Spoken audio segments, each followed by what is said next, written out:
Olha só que loucura. Ainda é de manhã, é cedo da manhã e já me aconteceram muitas coisas. Eu quero compartilhar com vocês algumas das coisas que me aconteceram. Eu tive uma pergunta ontem, não interessa que dia que é, não sei quando é que você vai assistir. Uma pergunta de uma mãe muito interessada, ela já faz bastante perguntas para mim, ela troca uma ideia no YouTube. Ela perguntou assim: qual é a bênção que eu devo ensinar para o meu filho, criança pequena que já fala, alimentar, sobre quando eu vou dar uma bala, chocolate ou pirulito. Ela falou essas palavras: bala, chocolate ou pirulito. Eu respondi rapidamente ali escrito que ela deveria desembalar menos e descascar mais. Eu quis dizer para ela que ela deveria desembalar menos, né? Menos embalagem, coisas, esses alimentos industrializados, e descascar mais uma fruta e tudo mais. Ela me respondeu, né? Uma réplica da minha resposta. Ela me respondeu assim: a senhora me desculpe, mas eu não lhe perguntei como é que eu devo criar, educar os meus filhos, e também não lhe perguntei sobre uma reeducação alimentar, né? Acredito que o seu canal tem um viés religioso, é sobre judaísmo. Eu estou lhe perguntando qual é a bênção.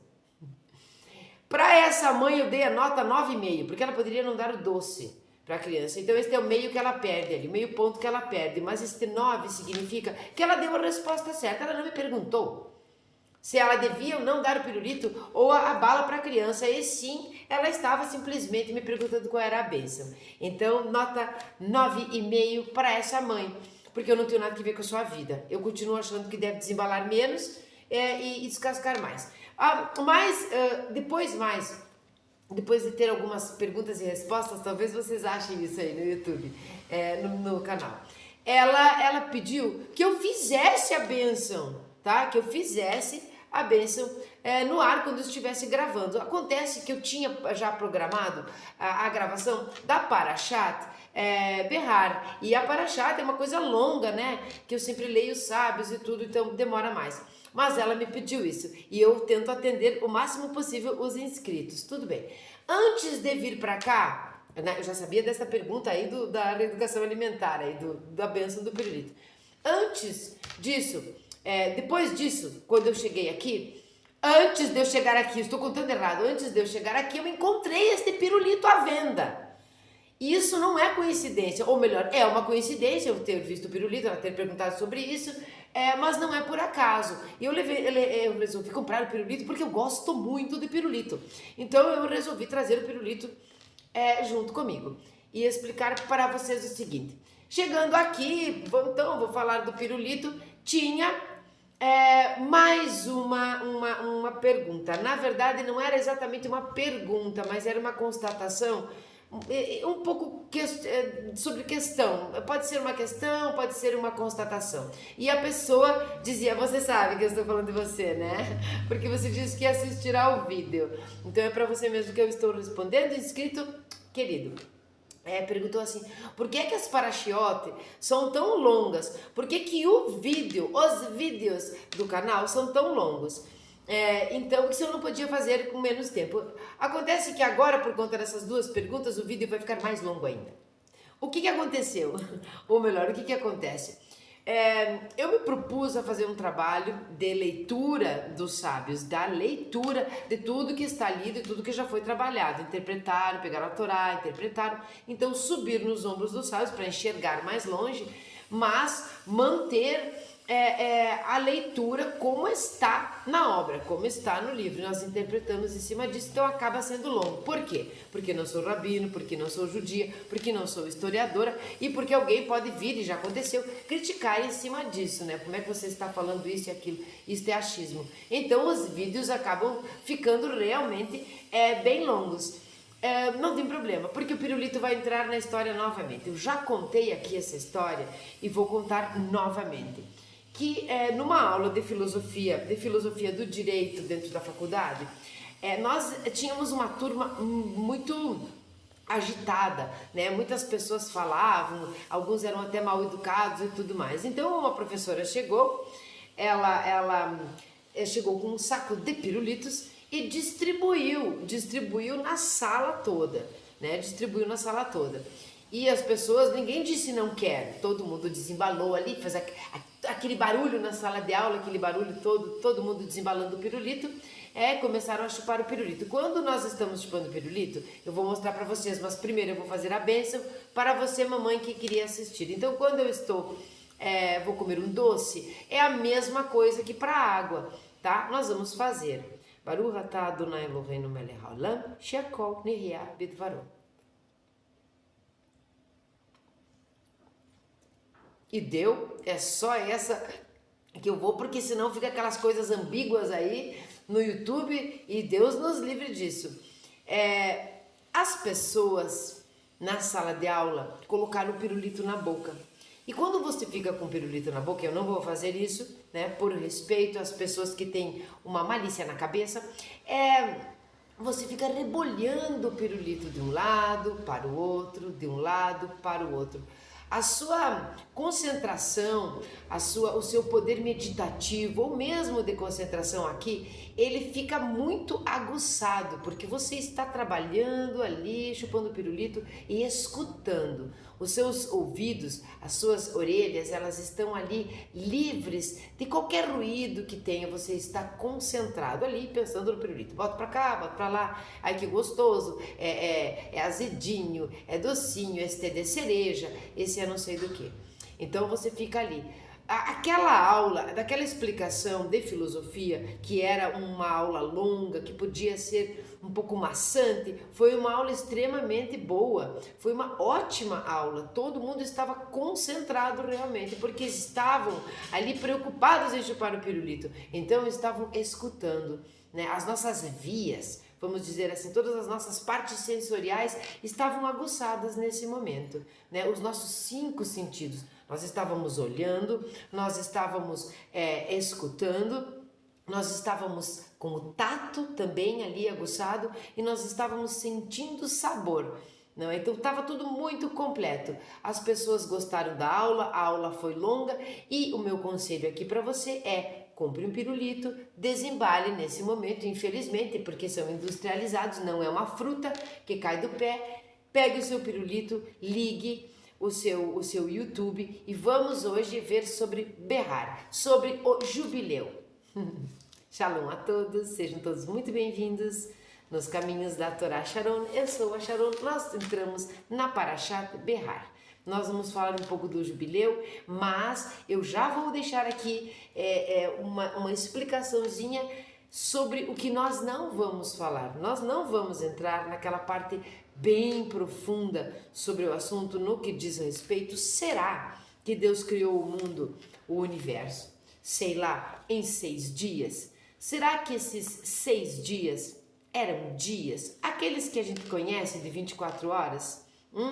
Então aqui já de antemão eu vou dizer para vocês, um autor que é bom de ler, que vai abrir esses horizontes para nós não ficarmos limitados, porque eu não quero ficar limitada numa caixinha, realmente não quero. É o Rabino Aryeh Kaplan. O Rabino Aryeh Kaplan, ele tem o seu entendimento esotérico e de uma cabeça muito aberta, ele tinha, de abençoada memória. Este livro aqui é um livro muito simples, eu vou mostrar para vocês. É um livro muito simples. Eu já disse para vocês que aqui não precisa comprar livro nem nada, mas eu preciso dar o parecer, as explicações para vocês.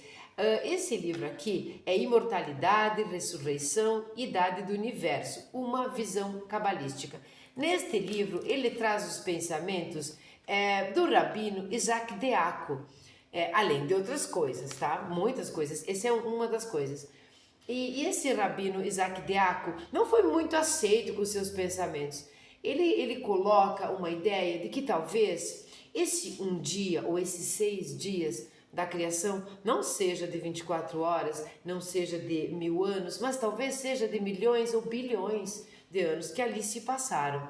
Não é? Esses 6 dias. Então, quando nós falamos de 49, nós falamos das 7 semanas, nós falamos da contagem do Homer, nós falamos desses números que se repetem, desses números que parece realmente que é por acaso, não, eles são uma coincidência. Aqui não. Aqui eles não são nem coincidência e nem acaso. Eles são propositais, eles são estudados, eles são cabalísticos. Então nós não vamos entrar nisso, mas eu quero que vocês saibam que isso existe e que a intenção futura da minha pessoa no canal é nós abordarmos esses lugares onde em algum canto do nosso estudo judaico, algum mestre, seja ele judeu ou simplesmente um sábio, um professor, em algum momento disse que nós não poderíamos estudar ou que nós não poderíamos saber. Então, isso precisa ficar bem claro. Nossa vertente ela é religiosa, é um canal judaico, porém nós temos aqui total liberdade para estudar, tentar entender, não deturpar e com aconselhamento rabínico sim. Aconselhamento não significa que tudo aquilo que eu tiver que estudar, que eu tiver que ocupar o meu intelecto, eu tenha que perguntar para um rabino. Por quê? Porque sendo o nosso entendimento das 7 leis de Noah, nós não fazemos idolatria, não é mesmo? Então nós somos Bnei Noah muito antes até mesmo de conhecermos ou não esta ou aquela religião. No momento que você não idolatra, já é um dos 7, não é? Não idolatrar, não matar, não blasfemar, não manter relações ilícitas, ter um tribunal ali de justiça, vamos dizer assim, não comer a parte de um animal vivo. Nós sabemos quais são as 7 e também conhecemos as suas ramificações, as quais eu chamo de simplesmente umas micro-leis ali, umas leis que aderem às 7. Então, se você, mesmo que não estude religião nenhuma, mas for um cumpridor dessas 7 leis que são universais, sim, você pode estudar o que você quiser. Não fazemos idolatria, então não será uma pessoa de carne e osso que vai dizer o que nós vamos ou não estudar. Este é um entendimento meu, este não é um achismo meu, é assim que eu vejo. Sim, eu posso e eu devo e eu quero e eu estudo tudo aquilo que eu achar que o meu intelecto está precisando e tem condições, porque nós sabemos que nós somos limitados. Então, nesse livro do Aryeh Kaplan, ele é muito interessante, mas esse não é o único. Se você tiver acesso a livros cabalísticos muito mais profundos e tudo mais, você vai compreender ali subliminarmente que até mesmo dentro dos livros de Kabbalah nós temos várias interpretações. O próprio segredo, o próprio Sod também tem mais profundidade ou menos profundidade. Então eu não tenho nenhuma ressalva e nenhum receio de estar dizendo isso. Será mesmo que os 6 dias foram dias? Pois é, mas nós não queremos entrar nisso. Nós vamos falar novamente lições da Torá do Rabino Jonathan Sacks, de abençoada memória, que são baseados nos discursos do Rebbe de Lubavitch. Vamos beber água. Agora eu não me lembro se eu fiz ou se eu não fiz a bênção da água. Então eu vou repetir. Baruch atah Adonai Eloheinu melech haolam, shekol nihya bivaro.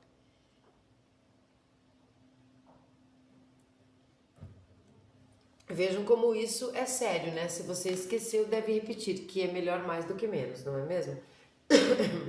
É assim que funciona. Vamos então para as lições da Torá, os 2 de abençoada memória. Vamos ler aquela parte que eu sempre digo para vocês, que é aquela original ali, e são de discursos do Rebbe de Lubavitch. Vou dar a fonte já para vocês aqui.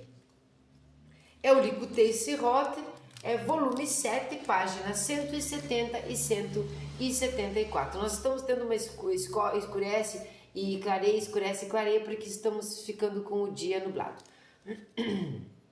Na Sidrá de Behar são dadas instruções sobre a observância de 2 tipos especiais de ano santificado. O 7º ano, Shemitah, ou a liberação, quando a terra descansava e não era cultivada, e o 50º ano, o Yovel, ou o jubileu, quando os escravos hebreus eram emancipados e a maioria das propriedades era revertida aos seus proprietários originais. As 2 instituições estavam conectadas, o jubileu sendo a totalização de 7 ciclos de 7 anos, Este não era ele mesmo computado como um ano na contagem de 7 anos. Há controvérsia aqui, tá? Tem alguns estudiosos que dizem que tem que contar, uns que não tinha que contar, né? Quando não era mais feito isso, não era mais observado, né? Então alguns, o 50º ano ele já começa a ser contar o ano 1, daqueles 7 que vem, ou ele não é contado. Ele é percebido, mas ele não vai na contagem, ele é contado realmente. O jubileu prescreveu como instituição prática quando algumas das tribos foram ao exílio. Porém, podemos distinguir 3 períodos em sua história. Primeiro período, que ele vai distinguir aqui, uma época em que o jubileu era observado, tá? Segunda, uma época durante o segundo templo, quando ele não era observado, mas ainda era contado para fins de se fixar o ciclo de 7 anos, para eles não se perderem, né? E terceiro, uma época, tal como a atual, ele colocou aqui, e é ainda assim, em que nem o templo existe e o ciclo de 7 anos é contado sem referência ao jubileu.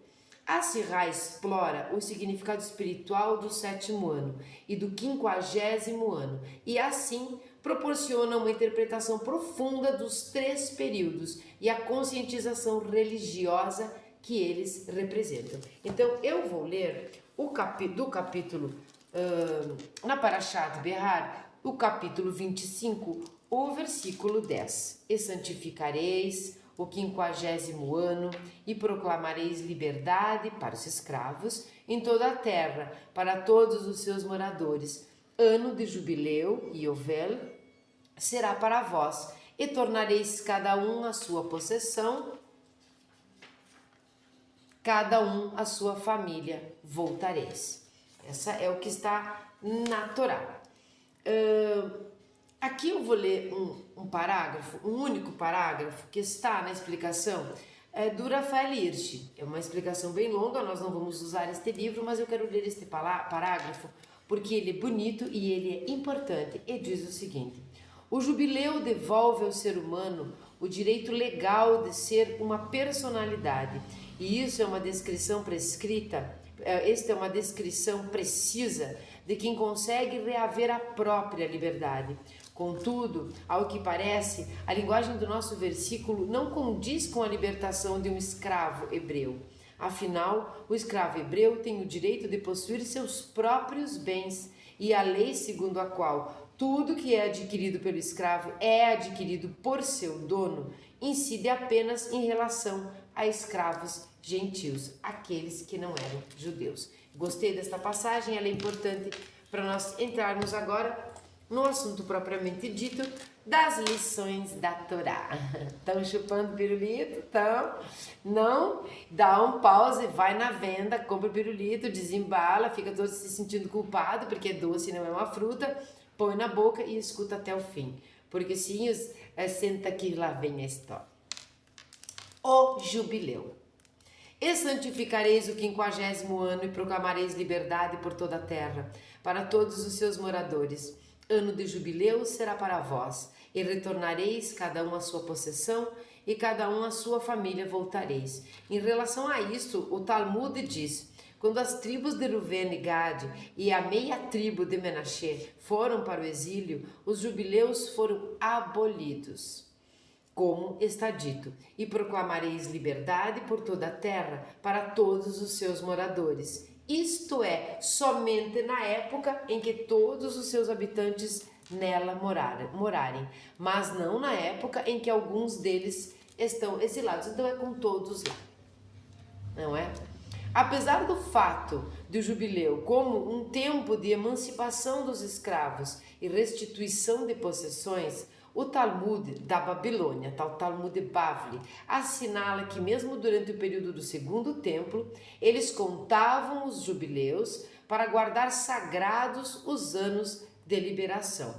Cada 7º ano era um ano de liberação. Então, cada 7º ano era um ano de liberação a Shemitah, o ano sabático. Um ano sabático para a terra quando esta era libertada Olha como tudo é um simbolismo aqui do cultivo e do tratamento da terra. Segundo os sábios, neste ciclo, o 50º ano não era contado. Assim sendo, eles tinham que continuar contando os jubileus para que pudessem ser observados ao seu devido tempo, os anos Shemitah, de descanso, para garantir que a liberação fosse observada no 7º ano após o jubileu, em vez de fazê-lo no 49º ano, porque senão ia dar um erro, não é? O 49º ano seria o jubileu e não é. Então eles precisavam ter essa contagem sempre, né? Observar isso, não é? Mesmo que não haja essa liberação, que não haja essa devolução da propriedade, esse tipo de coisa que acontecia, eles precisavam contar para observar que aquele era o 50º e não errar, porque 7 em 7, e este 7 sim é cabalístico profundo, não é? Tosafot são acréscimos. Lembra quem fez o Talmud essencial aqui conosco sabe que Tosafot são acréscimos. Então a Tosafot, os acréscimos, levantam uma objeção. O Talmud de Yerushalayim diz: numa época em que o jubileu não é observado como um ano de liberação e nem tu observas o 7º ano como uma liberação. Nesse caso, durante o período do segundo templo, quando o jubileu não era observado, mas apenas contado, deve acontecer de o descanso de 7 anos da Shemitah também ser prescrito. A opinião do Rashi, bem importante porque foi o maior comentarista, não é? Da Torá. A opinião do Rashi é de que o 7º ano era sim observado durante o segundo templo, mas somente como uma lei rabínica. Em outras palavras, o Talmud de Yerushalayim, de Jerusalém, tá? O Yerushalmi, e o Talmud Bavli não estão em desacordo. O Talmud de Jerusalém afirmando que o ano sabático não era, enquanto o jubileu estava suspenso, um requisito da lei da Torá. E o Talmud da Babilônia mencionando que ele continuava, não obstante, por decreto rabínico. Parece controverso, mas não é mesmo?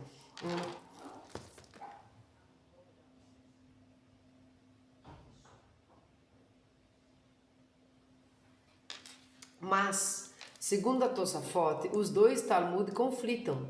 O babilônico, afirmando que o 7º ano era obrigatório por força da lei da Torá, independentemente do jubileu, em desacordo com o Talmud de Jerusalém. Aí ele vai para o subtítulo, o Espírito e a Lei. Nós já vamos entrar numa parte mais profunda, mas nós não vamos chegar na profundidade real, lá no profundo mesmo deste poço, porque isso é realmente muito significativo e muito esotérico. Você contou o Homer esse ano? Você fez toda a contagem, a purificação e o refinamento de você mesmo. Você está preparado? Você saiu lá daquele Egito particular, você contou todos esses dias, você foi se preparando para receber esse presente de Hashem, que é Shavuot, que é a outorga da Torá. Então nós entendemos que esses 50 não é simplesmente uma coincidência, não é? É tudo muito proposital aqui. O Espírito e a Lei. As decisões legais dos sábios de outrora, os Tanaim e os Amoraim, lembram? Não aconteceram simplesmente como um resultado de razões deste mundo. Eles eram homens de grande sensibilidade e percepção espiritual, que viam coisas sob uma luz espiritual e depois traduziam as suas visões em termos intelectuais e legais. Como as suas almas diferiam das alturas visionárias, nas alturas visionárias que conseguiam alcançar, também as suas decisões práticas diferiam e esta era a origem de seus desacordos legais. Imagina, é estatura grandona aqui, não é? Uns discutindo com os outros sobre o assunto, como vamos fazer, né? Observar ou só contar, observar e contar, já que não estava mais acontecendo, não é? O que acontecia no 50º dia. No 50º ano. No 50º dia nós recebemos a Torá, mas no 50º ano nós devolvemos todas as coisas ao seu dono, o dono de tudo. Adivinha quem é? Visto desta forma, entenderam o simbolismo? Visto desta forma, podemos dizer que o desacordo, segundo a Tosafot, né, entre o Talmud de Jerusalém e o da Babilônia, quanto a se o ano Shemitah de descanso era exigido pela lei da Torá durante o período do segundo templo, tem a sua origem nos diferentes níveis de espiritualidade que estas duas obras representam. Aqui é que as duas obras, entendem como às vezes fica difícil até quando você está conversando com alguém, ou quando você está falando sobre aquelas coisas que você quer ou não estudar. Então, como Bnei Noah, se podemos, se não podemos, nós podemos e nós devemos estudar tudo, mas não porque somos Bnei Noah, ou porque somos sei lá o quê, mas sim porque somos filhos de Deus, somos a sua imagem e semelhança e temos intelecto. Então nós não podemos, nós nem temos o direito de nos limitarmos. Não é? Nós já somos limitados o suficiente para nós mesmos nos limitar por algum tipo de respeito que mais parece uma idolatria, seja ela com relação a rabinos, seja ela com relação a professores, seja ela com relação a quem for. Nós temos temor, mas é a Hashem, não é a ser humano. O Talmud da Babilônia é o nível inferior. Olha que interessante. Ele chegou a me fazer habitar em lugares escuros. Isto, segundo Rabi Irmia, se refere ao Talmud da Babilônia. No nível mais elevado do Talmud de Jerusalém, era exigida a santidade do jubileu para completar a santidade do ano de Shemitah. Ao nível inferior do babilônico, o sétimo ano era completo em si, mesmo sem o jubileu. Aqui a gente vê uma coisa que é bem interessante, quando ele diz, ó, no nível mais elevado do Talmud de Jerusalém, era exigida a santidade, tá? Santidade do jubileu para completar a santidade da Shemitah, quer dizer, é como se você fizesse todo aqueles 49 dias da contagem, por exemplo, e chegasse no dia de Shavuot, não recebesse, não houvesse a outorga da Torá. Então, uma coisa, aqui ele entendia, né, Jerusalém, o Talmud de Jerusalém, que uma coisa dependia da outra. A prescrição do jubileu. Quando o segundo templo foi destruído, o ano de liberação era contado de uma nova forma. Não é claro, porque foi destruído o templo. Enquanto o templo estava em pé, o 50º ano não era contabilizado como parte do ciclo de 7 anos. Então, ele não era contabilizado. Como a gente viu lá no começo do texto, se deveria ou não contabilizar. Contar em número mesmo. Porém, durante aqueles 70 anos decorridos entre a destruição do primeiro templo e a construção do segundo, e também após a destruição do segundo, eles não contavam o ano de jubileu, mas somente os ininterruptos ciclos de 7 anos. Ininterruptos ciclos. 7, 7, 7, 7. Por quê? Porque então existe uma diferença entre a maneira de contar o ano de liberação agora e na época do segundo templo, quando o jubileu deixou de ser observado? Usando o nosso conceito anterior, poderíamos dizer que, enquanto existia o templo, o nível de espiritualidade era tão elevado que o ano de descanso, Shemitah, precisava da santidade mais elevada do jubileu para sua realização, em um período e a real observância do jubileu, em outro período, pelo menos a sua contagem. Mas quando o templo foi destruído, a realização espiritual sucumbiu. Olha só que pena, chegando ao ponto em que o ano de liberação já não tinha mais qualquer conexão com o jubileu. Quando a gente vai deixando de fazer algumas coisas, quando a gente vai deixando para lá e vai empobrecendo, as coisas vão ficando esquecidas em nós, na nossa vida, dentro de nós mesmos. Então, aqui é uma mensagem muito importante para nós novamente. Quando o templo foi destruído, a realização espiritual sucumbiu, porque o templo era aquela, sabe quando a gente faz todo um ritual para estar limpo, né, purificado, com uma roupa bonita, num Shabat, faz uma halá, né, ou kiddush, depende de cada um aqui, porque nós não estamos falando simplesmente dos judeus, mas de todos nós.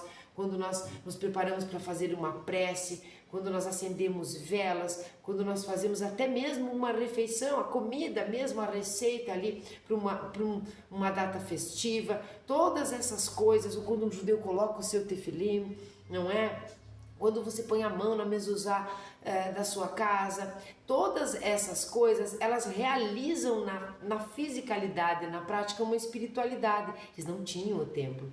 Então você não vai, porque não tem o templo, então você acaba não fazendo. E aqui o que aconteceu? Quando ele foi destruído, a realização espiritual sucumbiu, chegando ao ponto em que o ano de liberação já não tinha mais qualquer conexão com o jubileu. Então a liberação lá na Shemitah, no 7º ano, não tinha conexão nenhuma com o jubileu ou não, se perdeu. E isso é uma perda, e é uma perda em todos os sentidos, seja ele literal, seja nesta parte tão maravilhosa, tão essa aqui a gente tem tantos dedos para conversar, que é a parte bem profunda deste depois, não é? Deste depois do 7. Aí tem um outro subtítulo, o significado profundo do 7º ano e do 50º ano. Que bom, ele vai abordar. Aí eu não fico nos achismos, não fico correndo tanto risco de críticas e tudo mais. Para entender tudo isso, devemos descobrir, porque ninguém vai contestar o Rebbe de Lubavitch, queridão, de abençoada memória. Para entender tudo isso, devemos descobrir os equivalentes ao 7º ano e ao 50º ano na vida religiosa de uma pessoa. O 7º ano, o ano de liberação, representa a aceitação do jugo do reino dos céus. A aceitação do jugo do reino dos céus é o 7º ano. Isto acontece quando o homem suprime o seu ego em obediência a Deus. Nós trabalhamos o espiritual, o físico, o interior, o exterior, e trabalhamos, e quando nós chegamos neste 7º, o que ele quer dizer aqui? Aceitamos o jugo do reino dos céus. E quando nós aceitamos o jugo do reino dos céus, qual é a primeira coisa que é suprimida? O ego. Isso acontece? Não. O seu ego ainda existe e precisa continuamente ser silenciado. É por isso que ao aproximar-se do 7º ano, o seu clamor é ouvido. O que comeremos no 7º ano, visto que não haveremos de semear nem recolher para casa o que a terra produzir? Então aqui é uma pergunta, está em Vaikra 25:20. Porque como que nós vamos fazer isso? Porque aqui nós temos que suprimir, e o seu ego, ele ainda existe, mas ele precisa ser silenciado, não é aniquilado, é silenciado. Então a pergunta vem, mas o que é que nós vamos comer? Não é? O que é que nós vamos comer se nós não podemos levar para casa, se nós não podemos fazer nada? Então vou ler novamente. O que comeremos no 7º ano, visto que não haveremos de semear nem recolher para casa o que a terra produziu? Ainda que em cada uma das ocasiões anteriores foi visto por si só a realização da promessa de Deus, e eu mandarei a minha bênção para vós no 6º ano, e produzirá bastante produto para os 3 anos. Este sempre renovou as suas ansiedades. Por quê? O ego renova as suas ansiedades. Nós renovamos as nossas ansiedades. Está escrito. Está prometido e está comprovado. No 7º ano você descansa, a terra descansa. No sétimo dia nós paramos de trabalhar aquilo que é como se fosse uma cocriação. Não é para relembrar a criação mesmo. Então não é exatamente um descanso. A terra descansa, mas é porque ali nós sucumbimos completamente no reino dos céus. Por quê? Porque neste dia anterior a fartura vai ser tão grande. Neste ano anterior, no 6º ano, uma fartura tão grande, que nós teremos para o 6º, nós teremos para o 7º e nós teremos também para o outro ano. Que seria o 8º, e produzirá bastante produtos os 3 anos. Por outro lado, o jubileu representa a absoluta abnegação da pessoa. Já não existe um ego litigante ali. Em vez de servir a Deus por meio de um esforço de determinação e força de vontade, a pessoa serve por meio de entendimento e compreensão. É um nível acima. Nós falamos de força de vontade, determinação. Nós temos determinação e força de vontade. Quando nós subimos um pouco a mais, não basta determinação e força de vontade, nós temos que ter nós temos que ter entendimento e compreensão. E este é um pulinho, esse é um mudar de nível aqui. Não é? Um entendimento completo que atravessa a cortina do auto-engano que separa o homem de Deus. É o ano da liberdade. Vejam bem como isso é repetido. Então, nós saímos do Egito todos os dias, nós estamos permanentemente nos refinando, nos melhorando, treinando não fazer lachonará, porque sabemos que a destruição do templo foi por conta principalmente de lachonará e de ódio infundado. Nós estamos sempre repetindo isso. Então, é como o macro e o micro. Nós repetimos o 50º ano, o 7º ano, assim como nós recebemos a outorga, e isto diz respeito a dias, e nós também contamos os 49 dias, e nós também saímos de Mitzrayim. Isto se repete de forma, como é que eu vou dizer, diária, de forma mensal, de forma anual, de forma sem cessar, infinitamente. 2 tipos de obediência. Cada um destes níveis tem certo mérito perante o outro. Bitul bemetziut, que significa, ou a obediência, que vem da compreensão e do entendimento, tem a vantagem de ser extensiva. Ela abrange o homem inteiro e sua orientação em direção a Deus. Agora, se for bitul ayesh, ou a obediência, que vem do esforço de vontade, tem a vantagem de ser intensiva. Um intenso esforço espiritual dentro da alma do homem. Que bom se for as duas coisas, não é? Traçando uma analogia, existem 2 tipos de relacionamento entre um servo e o seu senhor. Há o servo simples, cujo real desejo é o de ser livre, mas que serve porque aceita a carga de sua situação. Há também o servo fiel e sincero, que serve ao seu senhor por amor e um verdadeiro desejo de obedecer. Enquanto a obediência deste último é mais completa, uma vez que toda a sua natureza afirma este serviço, a obediência do primeiro é mais intensa, pois é resultado de uma calculada subjugação de parte de seu caráter. Isso lhe custa mais em termos de esforço interno. Vocês entenderam isso? Quando nós nos determinamos, quando nós nos esforçamos por aquilo, pelo estudo, por essa purificação que nós falamos, por cumprir as mitzvot, quando nós esforçamos, estamos determinados para servir a Hashem como deve ser, e consegue ver isso, e ver isso ao lado ou juntamente com o entendimento sobre o porquê você está fazendo aquilo. Você não ser simplesmente nem um servo simples, nem o outro, você ser as duas coisas. Você ter determinação, você se esforçar, mas entendimento e compreensão juntos. As 3 eras.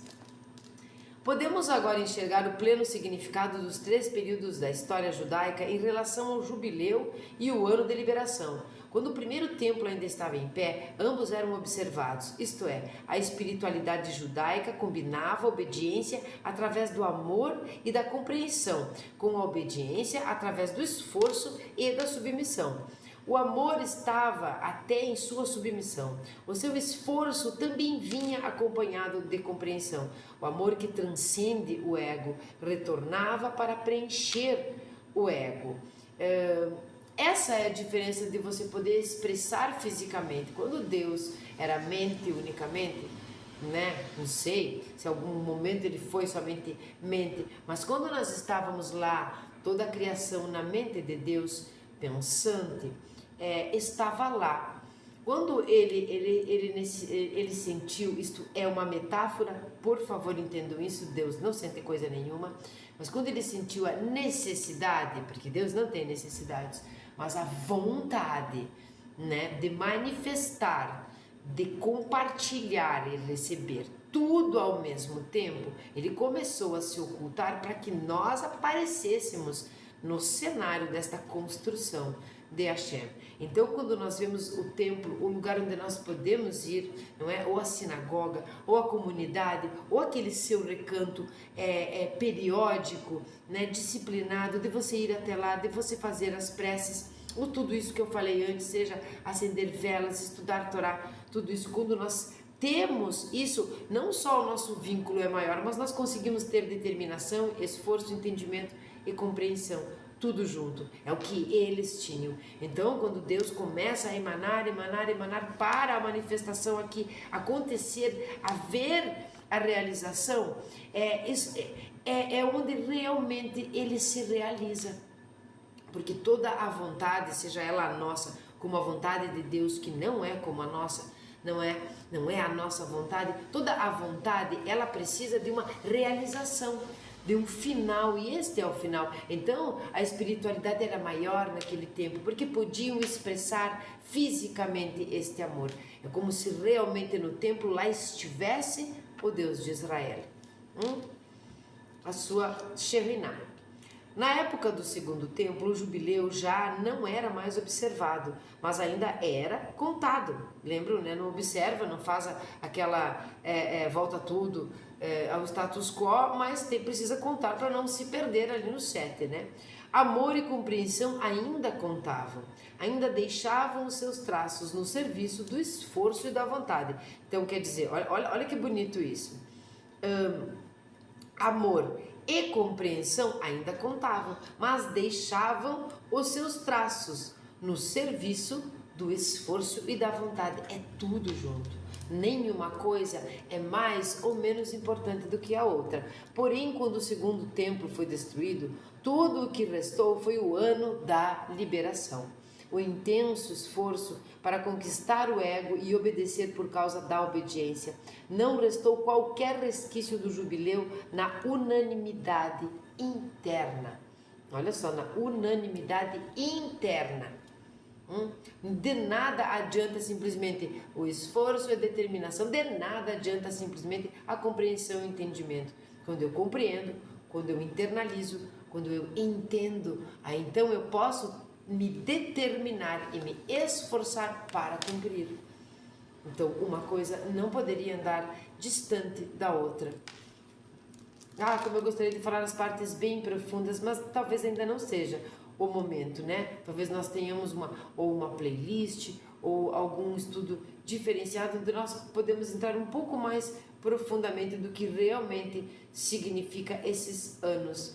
Qual é o simbolismo dentro de bilhões e bilhões e bilhões de anos. Sim, porque eu sou adepta do Rabino Aku e todos aqueles que pensaram assim, aqueles judeus cientistas. Um desacordo explicado. Assim afora, já não podemos mais ver coisas do Espírito com a clara luz da compreensão e do entendimento. Somos forçados a agir contra a nossa razão, em um gesto de relutante obediência. Olha só, somos forçados a agir contra a nossa razão, em um gesto de relutante obediência. A verdadeira interioridade está mais longe de nós. E ainda assim, a suprema interioridade nunca nos deixa. A essência da alma está sempre presente, na presente escuridão espiritual do exílio. Ela ainda exerce a sua subconsciente e subliminar influência. E esta é a principal fonte de discórdia entre o Talmud de Jerusalém e o Talmud da Babilônia, que nós falamos do começo. Se o ano de liberação é uma questão da Torá ou da lei rabínica de nossos tempos, o que equivale a dizer se ele ainda existe por si só ou simplesmente como um lembrete rabínico dos tempos idos, quando o jubileu era celebrado. Para o Talmud da Babilônia, um produto do exílio, a observância do 7º ano e o seu correspondente serviço de aceitação do jugo do reino dos céus parecia como um ato em si mesmo, sem qualquer conexão àquele mais elevado estado do jubileu, e o serviço que vinha por meio do amor e da compreensão e entendimento.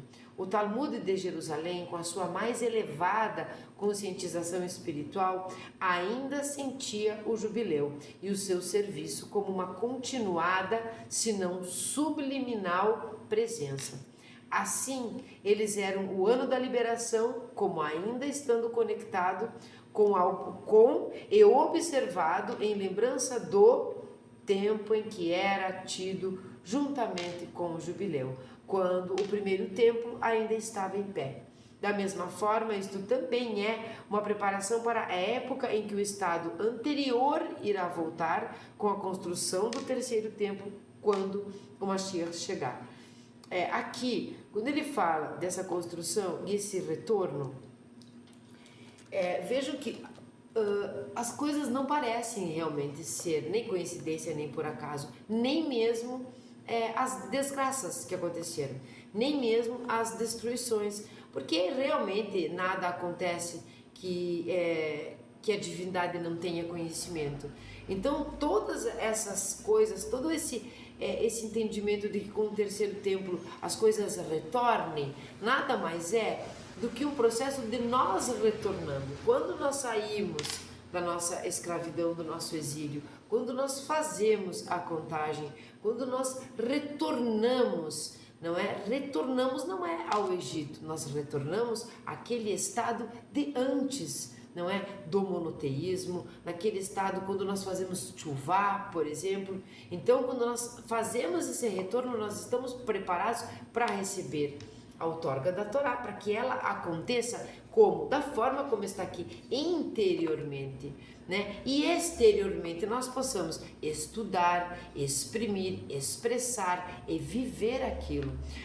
O Talmud de Jerusalém foi o Talmud mais perdido, não é? Quando os livros eram queimados, quando os judeus eram proibidos de estudar, quando o Talmud da Babilônia, ele conseguiu, né? Existiam ali algumas amizades onde eles conseguiram estudar mais, compilar, organizar, né? Construir todo o corpo do Talmud da Babilônia, e foram perdidos menos, não é? Então Jerusalém teve esse problema, a perda de grande parte do Talmud. Então, o que é utilizado para Alahá, enfim, o que é utilizado para tudo, ele é muito mais citado em explicações, o Yerushalmi, do que simplesmente cumprido. Cumprido é aquilo que até onde se pode nos dias de hoje, o Talmud Bavli, o Talmud aquele ali que tem alguns volumes traduzidos no Brasil, pela Lubavitch mesmo. Então, essa foi a Parashá Behar, não foi com adendos, porque eu quero realmente guardar muita coisa para nós entrarmos nesses assuntos um pouco mais profundamente, justamente de jubileu, do número 7, do número 8, do 50º, dos dias da criação, do ato mesmo da criação, como foi, como não foi, com relação a sábios que têm uma visão muito científica disso. Nós sabemos que tem uma coisa que eu vi um rabino falando, que nós devemos, se nós chacoalharmos assim, chacoalharmos a Torá, vai cair tudo dali, vai sair de tudo, ele tem de tudo, chacoalha que sai. Nós temos todas as matérias, todas as coisas, todos os ensinamentos, todas as vertentes, tudo existe ali dentro, tudo está ali. Então tem alguns judeus cabalistas que foram grandes cientistas, inclusive, não é? E estudaram essa parte realmente mais profunda, mas conseguem trazer para nós num momento mais real, mesmo que eles sejam antigos. E essa explicação do tempo que um dia não é 24 horas, é um dia de Deus, que nós encontramos no Salmo mesmo, não é? Que são 1000 dias, né? Para nós é 1000 dias, um dia de Deus, talvez seja muito mais do que 1000. Então, o Rabino Aku, de abençoada memória, que não foi muito difundido e nem divulgado, ele tinha números astronômicos que nós encontramos também no Sefer Yetzirah, né, um livro da formação, que as pessoas traduzem como livro da criação. Enfim, nós temos no Bahir, nós temos em lugares muito antigos números que talvez nós nem sabemos falar de tão grandes que são, não é? Do que realmente pode ter significado este cada dia, cada ciclo, cada evolução, cada momento, né? Ao criar isto, mais milhões ou bilhões de... e depois aquilo, e assim foi indo até chegar no homem. Então, parece que isso não tem muito a ver com o assunto, mas tem absolutamente tudo a ver com o assunto. Todas as coisas que são práticas foram pensadas na mente de Deus e não foram práticas, elas estão lá dentro, neste pensamento divino e metafórico, mas elas tiveram que vir para a prática, vir para a fisicalidade. Então nós sabemos que Deus não tem tempo e que nós somos limitados e não concebemos isso. Nem o seu tempo, não é? A sua eternidade, nem a sua infinitude. Então, sabemos que não há nada nem infinito, nem eterno, mas que nós não temos sequer palavras para falar sobre isso. Então, eu não quis me aprofundar nesse momento sobre isso, mas vai ser algo que com certeza nós vamos fazer aqui. Então eu espero que vocês tenham gostado e eu espero que esse tempo tão longo que nós ficamos juntos com uma leitura, foi uma leitura realmente sem muitas interpretações. Se você tiver vontade, eu aconselho, aqui eu não faço propaganda, mas eu aconselho, compre, estude. E se você não entender, leia de novo. Se você precisar de um rabino, procure, se aconselhe com ele, mas nunca jamais deixe que quem quer que seja, lhe diga o que você deve ou não estudar. Peça ajuda para quem sabe mais, mas não pare, não cesse nunca desista. Então eu espero que vocês tenham terminado o pirulito agora, porque este pirulito que eu comprei é uma bola bem grandona, não vou chupar porque a internet não vale muita coisa, né? Às vezes vale, às vezes não. Só vale quando nós estamos aqui estudando Torá. Então eu não vou chupar o pirulito. Mas eu espero realmente que vocês tenham terminado e que quando vocês quiserem ter uma concentração e tudo mais, é uma boa tática. É diferente de comer uma cenoura, que uma cenoura é bem saudável, mas você vai ter que mastigar, fazer barulho e tudo mais. Então se você tiver aí um pirulito, esse é um momento que não vai te fazer tão mal assim. E a bênção para aquela mãe que me perguntou, já sabe qual é, Shiakol, e desembrulhe menos, desembale menos, eu acho que é, e descasque mais. Nós vamos ler o Salmo 13, e eu espero realmente que vocês tenham escutado, porque eu não pude dar muitos adendos aqui, eu achei melhor não dar. Quando nós falarmos de números, ponham na sua cabeça assim, não vejo limites. A minha pessoa, o meu entendimento, não enxerga limites nenhum. Não enxerga limite, não enxerga nem problemas e nem riscos em estudarmos, no sentido de números. Então nunca pense que um dia é só um dia. Nunca ache que o seu dia de 24 horas não está dando para você fazer todas as coisas, porque realmente nós não terminamos jamais. Então o Salmo 13 diz: ao mestre do canto, um salmo de David. Até quando, ó Eterno, esquecer-me-ás para sempre? Até quando de mim ocultarás tua face? Até quando terei dias repletos de angústia em minha alma e aflição em meu coração? Até quando me sobrepujarão meus inimigos? Olha para mim, responde-me, ó Eterno, meu Deus. Restaura a luz de meus olhos, para que eu não durma o sono da morte, para que não diga meu inimigo, eu o venci. E se regozijem meus opressores, por me verem caído. Sempre em tua benevolência confiei, meu coração exultará com tua salvação. Entoarei então cânticos ao Eterno, que me cumulou de benefícios. Shalom.